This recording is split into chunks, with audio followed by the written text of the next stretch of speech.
पिछले कुछ दिनों से आप सब लोग देख रहे होंगे कि इसमें कोरोना की संक्रमण की काफ़ी संख्या बढ़ी हुई है। और ऐसे समय में मैं आप सब लोगों से अनुरोध करना चाहती हूँ कि प्रशासन द्वारा जो दिशा निर्देश दिए गए हैं उसका आवश्यक रूप से पालन करें और सावधानी रखें। इसके लिए बहुत ज़रूरी है कि साथ साथ अपना खुद का आत्मबल और विशेष तौर पर धैर्य रखें। हमने कोरोना संक्रमण के पहले चरण में सब मिलकर इसकी लड़ाई लड़ी थी और जिसके कारण हम सफल भी हुए थे। ऐसे ही अगर हम सब मिलकर इस बार के जो कोरोना का जो संकट हमारे प्रदेश में आया है संक्रमण का, अगर हम एकजुट होकर इसमें लड़ाई लड़ते हैं तो इससे भी हम जल्दी ही हम संक्रमण मुक्त हो सकते हैं। और ऐसी परिस्थिति में मैं प्रत्येक व्यक्ति से, इस प्रदेशवासियों से यही अनुरोध करना चाहती हूँ कि अगर इसका बचाव करना है तो मास्क अवश्य लगाएं, समय समय पर हाथ धोते रहें और सोशल डिस्टेंसिंग बनाए रखें। और इस समय मेरा सभी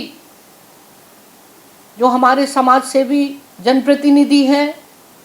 उन सभी लोगों से भी मैं अनुरोध करना चाहती हूँ कि मानवता की सेवा के लिए वो आगे आएं और जो भी हो सके अपने आप उनकी जान बचाने में जो भी मदद कर सकें, ये बहुत बड़ी आपकी समाज की सेवा, मानव की सेवा होगी और राष्ट्र की सेवा होगी। ये एक ऐसा समय कभी किसी ने देखा और ना ही सोचा होगा, लेकिन जिस परिस्थिति से पूरा प्रदेश क्या, देश क्या, दुनिया जूझ रही है, और इस समय हम सबका कर्तव्य होता है कि हम मानव की जान कैसे बचाएं। और इसके लिए हम सब एकजुट होकर मिलकर आगे आएं और समाज को जागरूक करें और ये भी प्रयास करें कि वर्तमान में जो वैक्सीन आई है वो अवश्य रूप से सबको लगाना बहुत आवश्यक है, जिससे कि आने वाले समय में हम अपने आप को इससे हम बचा सकते हैं। और इसीलिए सभी लोगों को आप जागरूक करिए कि ज़्यादा से ज़्यादा वैक्सीन वो लगाएं और अपने को स्वस्थ रखें। और साथ ही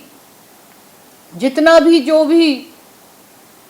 आवश्यक हो सकता है गरीबों के लिए, मजदूरों के लिए, जो बेचारे आज जिनके पास किसी भी तरह का कोई साधन नहीं है, दवाई नहीं है, ऐसे लोगों के लिए भी आप क्या हो सकता है उनके लिए स्वयं भी इसके लिए अगर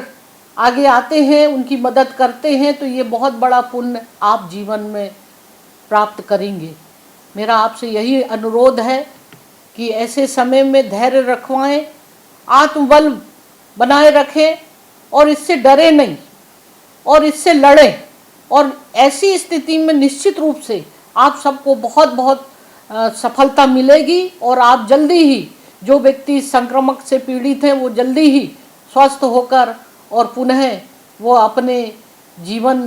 को नई जिंदगी के साथ फिर से वो अपना जीवन प्रारंभ कर देगा। मेरी शुभकामना है आप सब लोगों के लिए कि आप जल्दी स्वस्थ हो जाएं। भगवान आपको स्वस्थ रखे, दीर्घायु हो